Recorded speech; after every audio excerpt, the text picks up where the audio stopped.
evening, Rotorua. Tonight on City News, hundreds celebrate at the Waiariki graduation.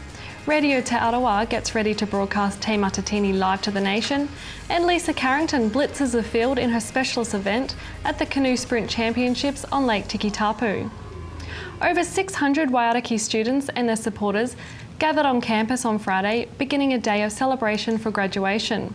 Valid Victorian Wairangi Emery, who is of Ngati Pikau descent, spoke at the gathering. Now, you had to give a speech today. How did you find that? Nervous, real nervous, yeah. What were some of the main themes you wanted to talk about?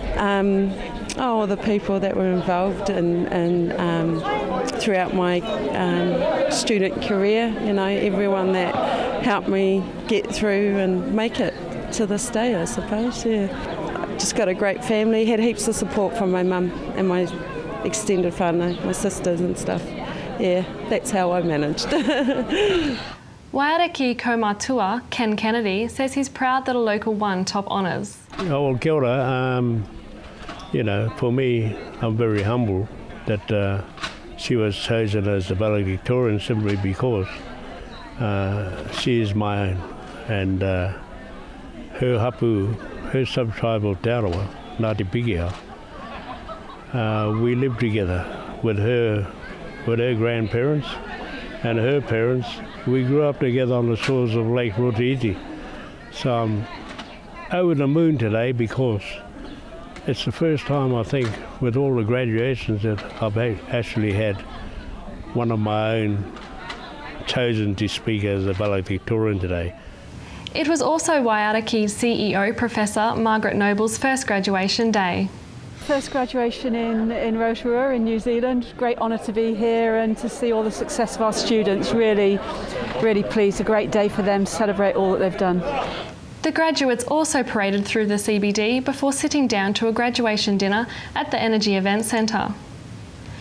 The National Kapahaka Festival Te Matatini 2013 kicks off in Rotorua this week. Te Matatini will feature 41 Kapahaka groups from New Zealand and Australia who will compete to win the title of National Kapahaka Champion at Rotorua International Stadium beginning on Thursday. Radio Te Arawa manager Roger Cunningham says Te Matatini is the biggest event to come to Rotorua, and the station has been planning for 18 months to ensure their live broadcast provides the best coverage. He says, along with the broadcast in Māori, another broadcast will be made in English, making Te Matatini an event for the whole community. We get funded to provide this broadcast by Te Māngai Pāho, which is probably the Māori equivalent of New Zealand On Air. And we, within our contract to provide this broadcast, we have to provide 70% in Te Reo Māori, and obviously the 30% can be in English.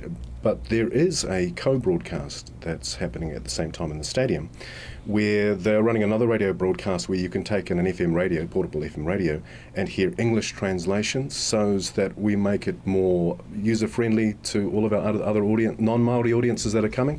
And that's been one of the real priorities, is to make it a community-friendly event so that you don't necessarily feel alienated by all the Māori that's being spoken. Richard Cunningham says the English broadcast will be on 107 FM.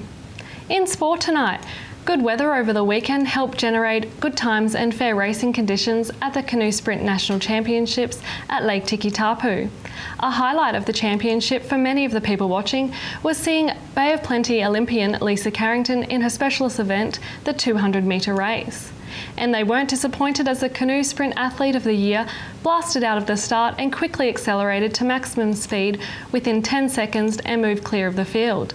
Lisa won the race in a blistering sub-40-second time, faster than any of her Olympic times. Organisers say the championships were outstanding, with 230 paddlers competing for New Zealand title honours, and the under-18, under-23 and open paddlers also competing for Oceania medals. For a full rundown of winners, visit canoeracing.org.nz. To your weather now, Rotorua, brought to you by Bidvest Food Service. Tonight there is a chance of a shower with light winds and an overnight low of 12. Tomorrow, Tuesday, some morning cloud and then fine with light winds, a high of 25 and a low of 11. The outlook for Wednesday looks fine with light winds, a high of 24 and a low of 12. The marine forecast for Tuesday, variable 5 knots, becoming northerly to 10 knots for a time in the afternoon and evening, with waves less than half a metre and fine. Remember, for program listings or to upload your videos, check out our website tvrotorua.co.nz. Coming up after the break, we're at the Youth Centre to check out their Afternoon Madness program. Alan Solomon talks to Events and Venues Manager Brett Jeffrey about new initiatives at the Civic Theatre, and Wayne Douglas talks with Waiariki MP Te Ururoa Flavel.